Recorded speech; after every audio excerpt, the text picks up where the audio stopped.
बॉलीवुड हंगामा एक्सप्लेनर पेश करता है एक्शन थ्रिलर मूवी प्लेन की एक्सप्लेनेशंस।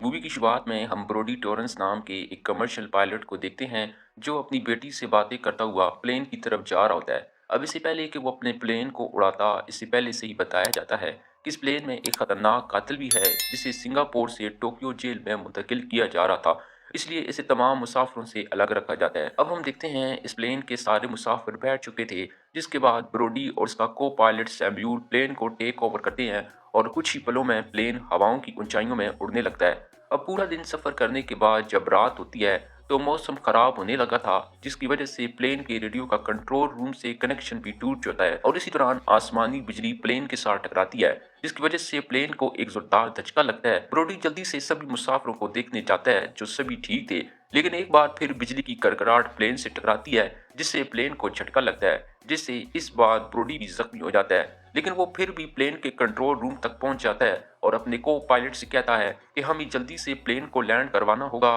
नहीं तो अगर दोबारा से बिजली प्लेन के साथ टकराई तो प्लेन तबाह हो जाएगा। इसलिए ब्रोडी और सैम्यूल प्लेन का रुख जमीन की तरफ कर देते हैं। वहीं प्लेन में मौजूद एक पुलिस वाला अपना फोन उठाने के लिए जैसे ही अपना सेफ्टी बेल्ट उतारता है, अब क्योंकि प्लेन बहुत स्पीड से नीचे की तरफ जा रहा था, इसलिए ऑफिसर का सर प्लेन की छत से टकराता है, जिससे इसकी वहीं पर मौत हो जाती है। दूसरी तरफ ब्रोडी और सैम्यूल को एक आयरलैंड दिखाई देता है, जिसके बाद वो प्लेन को बड़ी ही महारत से इस आयरलैंड पर लैंड करवा देते हैं, जिससे सभी मुसाफिरों की जान बच जाती है। वहीं दूसरी तरफ जिस कंपनी का ये प्लेन था, इन्हें पता चलता है कि इनका प्लेन कहीं गायब हो गया था, क्योंकि इस प्लेन का कनेक्शन पहले से ही कंट्रोल रूम से टूट चुका था। इसलिए कंपनी का ओनर रेस्क्यू ऑफिसर को यहाँ बुलाता है ताकि वो उस प्लेन को ढूंढे। वहीं दूसरी तरफ ब्रोडी सभी मुसाफिरों से कहता है कि प्लेन में अभी भी बिजली मौजूद है, जिसका मतलब प्लेन को हम अभी भी उड़ा सकते हैं, इसलिए आप सबको घबराने की जरूरत नहीं है। लेकिन जब ब्रोडी प्लेन की बिजली को चेक करता है तो पता चलता है कि प्लेन में बिजली तो बहुत कम है, इसलिए इन्हें मदद के लिए वेट करना होगा। अब सैम्यूल इस आइलैंड के बारे में ब्रोडी को बताता है कि हम जिस आइलैंड पर फंसे हैं,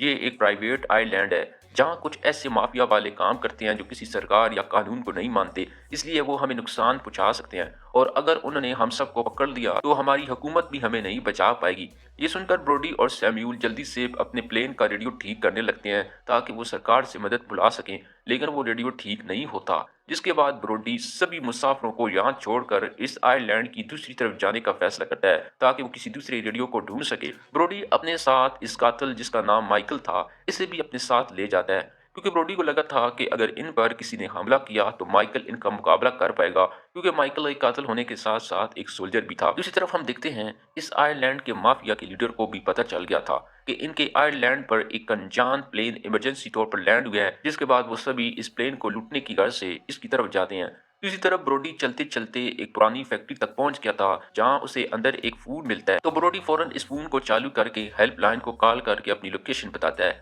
लेकिन हेल्पलाइन पर सिग्नल वीक होने की वजह से वो ब्रोडी की बात को समझ नहीं पाते। इसलिए ब्रोडी अपनी बेटी को कॉल करके प्लेन की सारी जानकारी दे देता है और जब ब्रोडी बात कर रहा होता है कि तभी वहां पीछे से एक आदमी इस पर हमला करता है। ब्रोडी इस आदमी से बहुत फाइट करता है और इसे मार मार कर बेहोश कर देता है और तभी वहां माइकल भी आ जाता है, जिसके पास इस बार गन्स थी, क्योंकि इसने इस आइलैंड के कुछ लुटेरों को मार कर ये गन्स हासिल की थी। अब रोडी और माइकल जब इस जगह को एक्सप्लोर करते हैं तो इन्हें एक कैमरा मिलता है, जिससे इन्हें पता चलता है कि यहाँ के माफिया ने पैसे ना मिलने की सूरत में बहुत से टूरिस्टों को मार दिया था। अब ब्रोडी और सैम्यूल समझ चुके थे कि वो माफिया वाले जल्दी प्लेन के सभी मुसाफिरों को ढूंढ लेंगे और वो उनके बदले हमारी सरकार से पैसा मांगेंगे और अगर पैसा ना मिला तो वो सबको मार देंगे। इसीलिए ब्रोडी और सैम्यूल दोबारा प्लेन की तरफ निकल पड़ते हैं। वहीं दूसरी तरफ डार्डो माफिया का लीडर अपने आदमी के साथ प्लेन तक पहुंच गया था और सभी मुसाफिरों को बंदी बनाकर अपने साथ अड्डे पर ले गया था और प्लेन के सभी सामान को भी लूट लेते हैं। और डार्डो के दो आदमी जब प्लेन के सामान को इकट्ठा कर रहे थे तो ब्रोडी और सैम्यूल लुटेरों को मारकर दूसरे से गन पॉइंट लेकर पूछते हैं कि वो सब मुसाफिरों को कहाँ ले जा रहे हैं, तो एक लुटेरा माफिया के अड्डे की लोकेशन इन्हें बताता है। इसी तरह ब्रोडी की बेटी ने कंपनी के ओनर को प्लेन की लोकेशन का बता दिया था। इसके बाद कंपनी का ओनर एक रेस्क्यू टीम को बंद हथियारों के साथ क्रैश वाली जगह पर भेजता है, लेकिन जब रेस्क्यू टीम वहां पहुंचती है तो इन्हें वहां कोई मुसाफिर नहीं मिलता, लेकिन ब्रोडी ने इनके लिए एक मैसेज छोड़ा था। इसी तरह ब्रोडी और माइकल इस डार्डो के इस अड्डे तक पहुंच गए थे जहां इसने मुसाफिरों को कैदी बनाया हुआ था ताकि वो उनके जरिए सरकार से भारी रकम का मुतालबा कर सकें। अब ब्रोडी और माइकल डार्डो के कुछ गार्ड को मारकर इस कमरे तक पहुंच जाते हैं जहां सारे मुसाफिर हैं, इसके बाद ब्रोडी और माइकल सब मुसाफिरों को आज़ाद करवा कर बस में बिठा देते हैं, लेकिन बाहर माफिया के बहुत से दूसरे गार्ड भी थे जो बंद हथियारों से लैस थे और इन सब का निकलना नामुमकिन था। इसलिए ब्रोडी सब मुसाफिरों की जान बचाने के लिए खुद को माफिया के हवाले करने का फैसला करता है। इसके बाद ब्रोडी सभी माफिया के गैंग का ध्यान अपनी तरफ करके खुद को सरेंडर कर देता है और माफिया का लीडर डार्डो जैसी ब्रोडी को गोली मारने वाला था कि तभी रेस्क्यू टीम के ऑफिसर भी यहाँ आ जाते हैं और ताबड़तोड़ गोलियां चलाने लगते हैं और इन गोलियों की आड़ में सभी मुसाफिरों को बस से प्लेन की तरफ ले जाते हैं। लेकिन डार्डो भी इनका पीछा करते हुए प्लेन तक पहुंच गया था, जहां अब दोनों तरफ से मुठभेड़ शुरू हो जाती है। अब ब्रोडी और सैम्यूल सभी मुसाफिरों को प्लेन में बिठा देते हैं और अब प्लेन स्टार्ट हो चुका था और सभी रेस्क्यू टीम वाले माफिया के बहुत से आदमियों को मारकर प्लेन पर चढ़ जाते हैं। लेकिन माइकल प्लेन पर नहीं चढ़ता और वो पैसों का बैग लेकर भाग जाता है। अब प्लेन का रेडियो भी ठीक हो चुका था, जिस पर कंपनी का ओनर ब्रोडी को नजदीक लैंड वाली जगह बताता है। इसलिए ब्रोडी अब प्लेन को उड़ाने की तैयारी करता है, लेकिन डाडो प्लेन के सामने खड़े होकर प्लेन को जैसे ही उड़ाने वाला था कि तभी माइकल दूर से डाडो को गोली मार देता है और ब्रोडी प्लेन को हवा में उड़ाकर इस जगह से दूर ले जाता है और कुछ ही देर बाद प्लेन को करीब के एक एयरपोर्ट पर इमरजेंसी लैंड करवा देता है, जिससे सभी मुसाफिरों की जान बच गई और आखिर में ब्रोडी भी अपनी बेटी को कॉल करता है जिससे वो इस दुनिया में सबसे ज्यादा प्यार करता था। और इसी के साथ ये मूवी, ये कहानी यहीं पर खत्म हो जाती है।